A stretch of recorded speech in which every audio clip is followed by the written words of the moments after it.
बिस्मिल्लाहिर्रहमानिर्रहीम अस्सलाम वालेकुम। उम्मीद करदा कि सारे भाई खैर खैरियत ना होणगे। अल्लाह ताला तुहानूं खुश रखे। अज एक बहुत ही अहम मसले दे उत्ते गल करनी है। वीडियो अच्छी लगे तो शेयर जरूर कर दिओ। बचपन दे विच सुणदे हुंदे सीगे कि वगदा पानी साफ हुंदा, वो इस्तेमाल किया जा सकदा। पानी चल रहा वा उहदे च असीं नहा सकते हैं, वज़ू कर सकते हैं या हर तरीके नाल उहनूं इस्तेमाल किया जा सकदा। लेकिन अजकल पाकिस्तान के खाले नहरां मैंडर देख के सानू शक पैंदा कि ये पानी पता नहीं साफ हैगा या नहीं। देखो दोस्तों, सफाई निसिफ ईमान आ, लेकिन असीं आपदे अमल तो ये चीज़ साबित नहीं कर रहे और शायद ही लगता कि असीं इस चीज़ के उत्ते यकीन नहीं कर रहे। जिद्दां दी साडे खालियां दी मैंडरां दी नहरां दी हालत हो गई आ, जिहदे विच लोगों ने गंद सिट के उन्हां दा पानी खराब करता। असीं बचपन च देखते हुंदे सीगे कि पिंड दे कोल दी जिहड़े खाले चलदे आ उत्थे आम खवातीन बैठियां भांडे धो रहीआं, कपड़े धो रहीआं, लोग मੱਝਾਂ नूं पानी पिला रहे आ, जानवरां नूं पानी पिला रहे आ, बच्चे नहा रहे आ।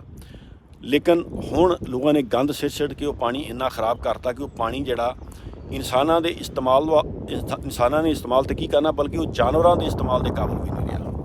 और शहरां दे कोल दी जिहड़ियां नहरां लंघदियां उहदे विच लोग मरियां मुर्गियां, गटर का पानी, गंदा पानी सिट के पानी खराब करता। देखो जिहड़ियां हुण मरियां मुर्गियां इदां दीयां चीज़ां सिटदे आ, लोग समझदे कि पता नहीं ये ज़ाया हो जांदियां। वो चीज़ां ज़ाया नहीं होंदियां, बल्कि वो जाके बाद च मोग्गियां च फसदियां, किसानां वास्ते परेशानी का बायस बनदियां, बीमारियां फैलदियां। सो सानू इस चीज़ के उत्ते तवज्जो करनी चाहिए। हुण पिंड दे कोल दी जिहड़े खाले चलदे आ, लोग इहदे विच गंदगी गलाजत सिट के वो पानी जिहड़ा कि नहीं पशुआं नूं पिलाउण दे काबिल भी नहीं रहा। हुण कई सालों तो पाकिस्तान दे विच एक होर चीज़ नवीं शुरू हुई आ। नापियां जिहड़ियां लोग यूज़ करते, पैंपर्स, ये बाहर नालियां सिट देंदे, खालियां च सिट देंदे, रूड़ियां ते जाके सिट देंदे, लोगों दी फसलों च सिट देंदे आ। यानी दुनिया साइंस दे विच तरक्की कर रही है और असीं जहालत दे विच तरक्की कर रहे हैं।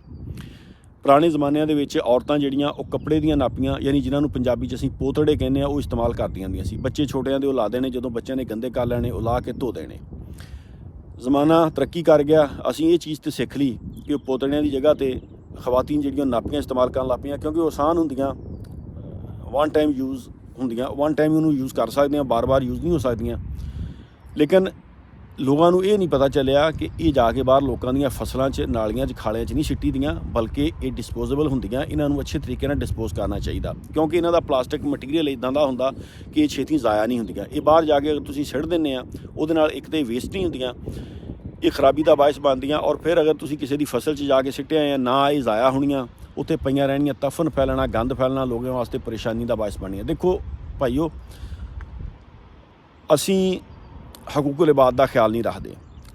साडी इबादत का फायदा तद ही सानू होना अगर असीं हकूकुल इबाद का ख्याल रखीए। जिद्दां असीं किते डाका मार के जाके उस पैसे नाल हज उमरा कर लीए तो वह कबूल नहीं होना। असीं चोरी के पैसे नाल मस्जिद की खिदमत कर दईए, मदरसे की खिदमत कर दईए, सदका खरात ज़कात दे दईए, वो काबिल कबूल नहीं हैगी, क्योंकि कमाई का हलाल होना जरूरी है। इस तरीके नाल अगर साडे इत्थों साडे घर दे, साडे रिश्तेदार, साडा आंढ गुआंढ, साडे हमसाए तंग आ, तो फिर साडियां इबादत का की फ़ायदा। यानी अगर असीं आपदे अमल दे नाल आपदे हमसायां नूं तंग कर रहे हैं, रिश्तेदारां नूं तंग कर रहे हैं, लोग साडे अखलाक तो मतलब साडी बद अखलाकी की वजह नाल सानूं नहीं मिल रहे और असीं माशरे दे विच बिगाड़ दा सबब पैदा कर रहे हैं, असीं एनवायरनमेंट नूं खराब कर रहे हैं, तो फिर मैनूं ये दसो साडीआं इबादतां की कहणगीआं, उन्हां दा की फ़ायदा। सानूं इन्हां चीज़ां दा ख्याल रखना चाहिए, लोगों नूं एक दूजे के हकूक का ख्याल रखना चाहिए, क्योंकि हकूकल इबादत तो बगैर जिहड़ा हैगा कि नहीं, यकीन करो कि इबादत जिहड़ी असीं कर रहे हैं इहदा सानूं कोई फ़ायदा नहीं।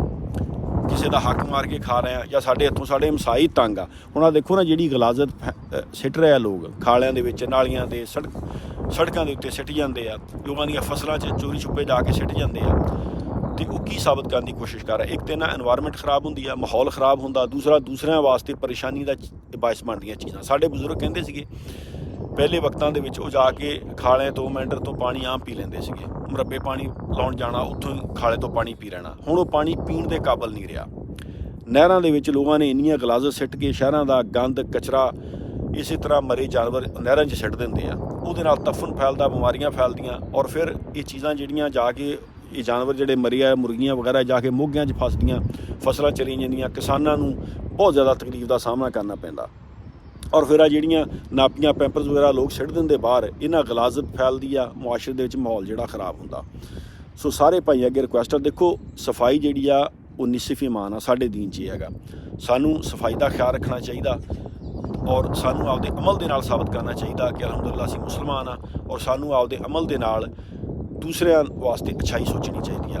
ਨਾ ਕਿ ਸਾਡੇ ਅਮਲ ਦਾ, ਸਾਡੇ ਅਖਲਾਕ ਨਾਲ ਦੂਸਰੇ ਬੰਦੇ ਪਰੇਸ਼ਾਨ ਹੋਣ। ਸਫਾਈ ਦਾ ਖਿਆਲ ਰੱਖੋ। ਬਹੁਤ ਬਹੁਤ ਸ਼ੁਕਰੀਆ ਜੀ। ਗੱਲ ਅੱਛੀ ਲੱਗੇ ਤੈਨੂੰ ਸ਼ੇਅਰ ਕਰ ਦਿਓ। ਅੱਲਾ ਹਾਫਿਜ਼।